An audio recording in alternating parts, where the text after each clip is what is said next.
নমস্কার। আজকে আমরা একটা অদ্ভুত কেস নিয়ে আপনাদের কাছে এসেছি। একজন মধ্যবয়স্ক ভদ্রলোক, তিনি বহুদিন থেকে গলার ব্যথায় ভুগছিলেন। অনেক জায়গায় তিনি দেখিয়েছিলেন। কারোর মনে হয়েছে দাঁত থেকে ব্যথা, কারোর মনে হয়েছে গলায় টনসিল থেকে ব্যথা, কিন্তু কোনোটাতেই কোনো রকম প্রবলেম পাওয়া যায়নি। বারবার ব্যথার ওষুধ খেতে হতো, ব্যথার ওষুধ খেয়ে একটু ঠিক হতেন, ওষুধ শেষ হলেই আবার ব্যথা হতো। উনি এই অদ্ভুত সমস্যা নিয়ে আমাদের কাছে মণিপাল হসপিটাল মুকুন্দপুরে আসেন।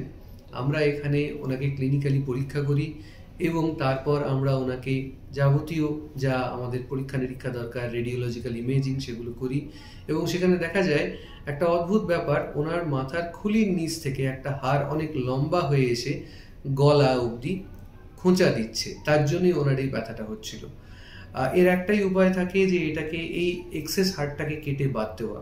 ওনার খুব ভয় ছিল, যেহেতু ওনার অনেক কোমরবিডিটিস ছিল, প্রেশার, সুগার, এই ধরনের ব্যাপার, এবং বাইরে থেকে কোনো কাটা ছেঁড়ার দাগ থাকবে কিনা।